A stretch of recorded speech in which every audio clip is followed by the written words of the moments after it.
Assalamualaikum warahmatullahi wabarakatuh. Nama saya Muhammad Rafiq Perkasa Alamsyah.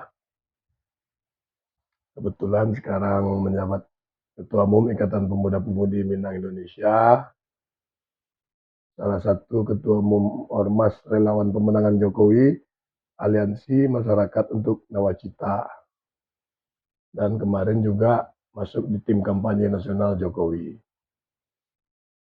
Hari ini kita bicara perihal pengamanan dana APBN untuk BLT dan BBM yang kemarin terjadi perubahan oleh pemerintah yang dulunya ada beberapa anggaran yang dulunya itu masuk ke subsidi BBM Pertalite. Nah, menurut saya yang perlu harus kita lakukan sekarang adalah mengkontrol kemana saluran dana tersebut yang turun ke masyarakat agar tepat sasaran, agar masyarakat kita yang memang sangat membutuhkan, yang ekonominya kurang beruntung dibandingkan kita, itu mereka tepat sasaran, ya kan?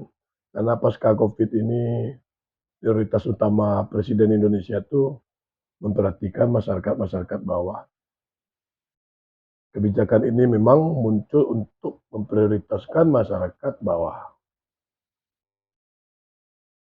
Nah, dalam rangka mengontrol kebijakan ini, tentu harus ada strategi-strategi efektif, langkah-langkah konkret yang harus kita pikirkan bersama.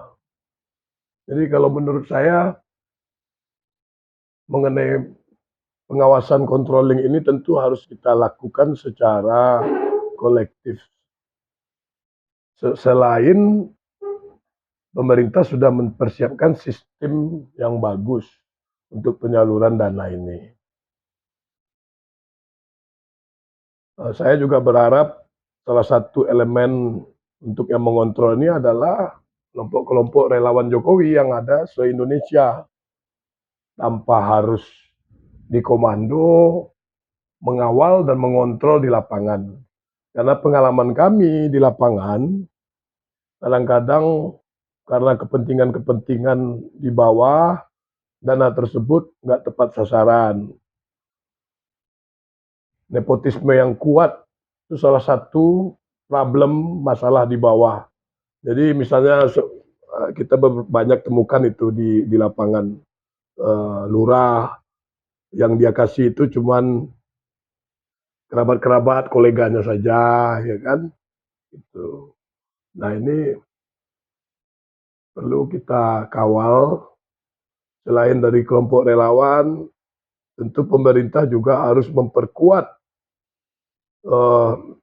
intelijen-intelijennya di lapangan. BIN, BAIS itu harus berperan penting mengawal aliran dana anggaran ini. Jadi permasalahan-permasalahan di lapangan tadi itu salah satu contoh yang kita dapat di lapangan, nepotisme sehingga yang lain jadi korban, ya kan. Nah, itu laporan-laporan itu banyak kita terima. Nah, yang kedua juga dari sisi penegak hukum harus tegas. Ketika ada laporan-laporan kebocoran, penyelewengan, langsung tindak tegas saja, ya kan. Dia ada dugaan-dugaan korupsi mengenai anggaran-anggaran tersebut atas laporan masyarakat, itu dulu banyak, tapi kayaknya nggak, kurang tindak lanjutnya. Nah, ini institusi Polri harus tegas. Begitu ada laporan masyarakat, jangan menunggu cari bukti, langsung turun investigasi. Termasuk di KPK kan sekarang kan gitu, saya melihat laporan, tapi nggak turun investigasi. Dia minta laporan ada bukti, ya susah kalau masyarakat kayak gitu.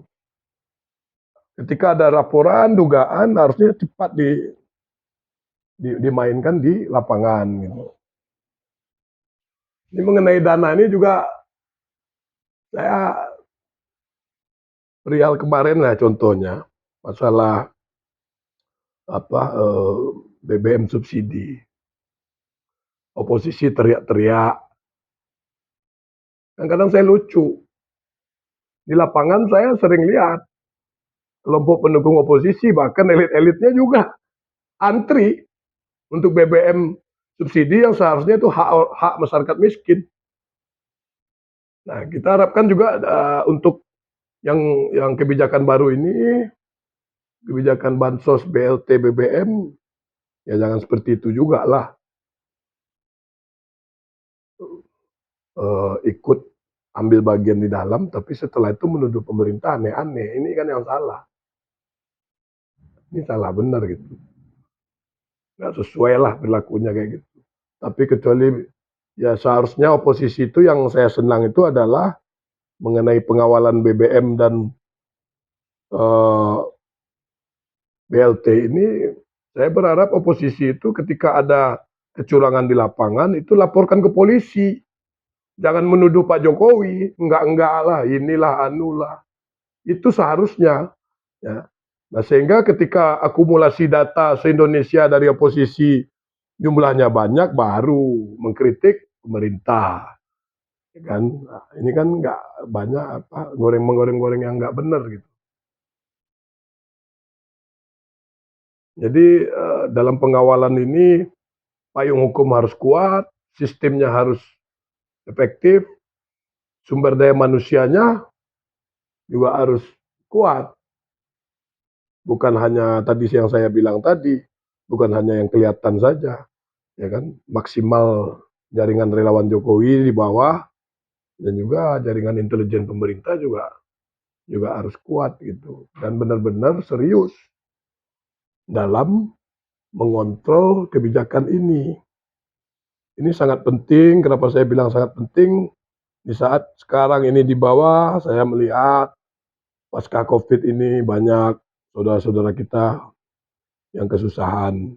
Ini niat baik pemerintah. Harus diapresiasi dan dikawal. Jangan kita berlarut-larut dalam isu-isu yang tidak strategis dan tidak pro rakyat. Tidak pro rakyat. Penting sekali. Dan juga kebijakan ini juga dalam mendongkrak ekonomi mikro masyarakat. Mungkin makro juga kena efek karena itu kan berefek kepada daya beli masyarakat. Kita harus kawal dan harus ada nanti ke depan itu kelihatan di masyarakat itu ketegasan pihak pemegang hukum, penegak hukum. Begitu ada satu laporan pertama, langsung aja eksekusi dan diviralkan sehingga orang lain akan berpikir untuk melakukan kecurangan-kecurangan dalam hal kebijakan penyaluran dana BLT dan BBM ini. Itu salah satu kunci. Karena secara psikologis manusia itu akan kadang-kadang manusia itu bisa patuh kepada aturan ketika ada efek jerak. Nah, itu harus dimainkan.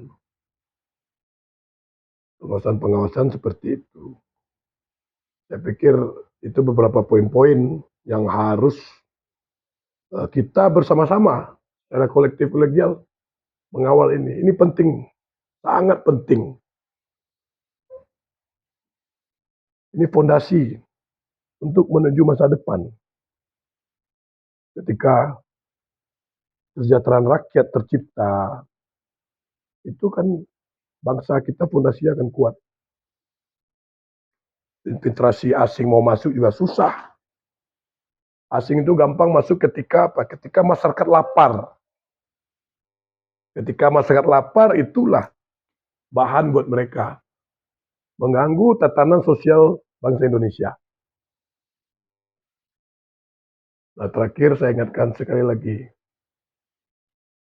Mengontrol kebijakan ini harus atas dari hati nurani kita. Tepo saliro kalau dalam orang Jawa bilang. rasa pareso kalau dalam Minang, rasa kita sesama manusia, rasa kita sesama anak bangsa, bahwa tidak semua kita ini zaman sekarang nasibnya bagus semua. Ini buat membantu saudara-saudara kita yang di bawah, yang juga punya hak yang sama, bernegara, berbangsa dengan kita-kita semua.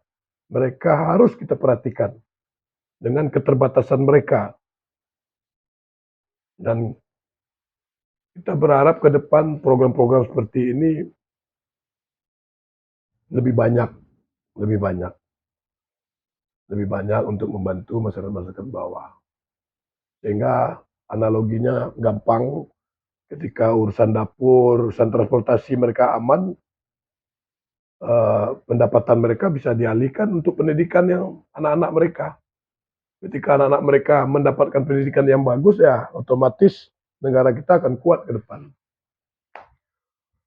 Saya rasa saya juga nggak banyak berbicara,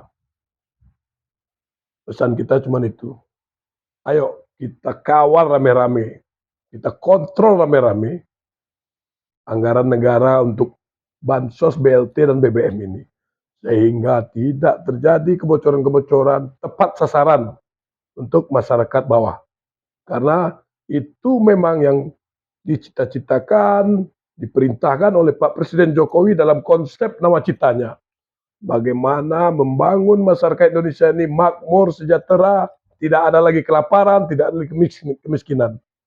Kita apresiasi niat baik pemerintah Jokowi dalam program ini demi kepentingan rakyat Indonesia. Sekian dari saya, terima kasih.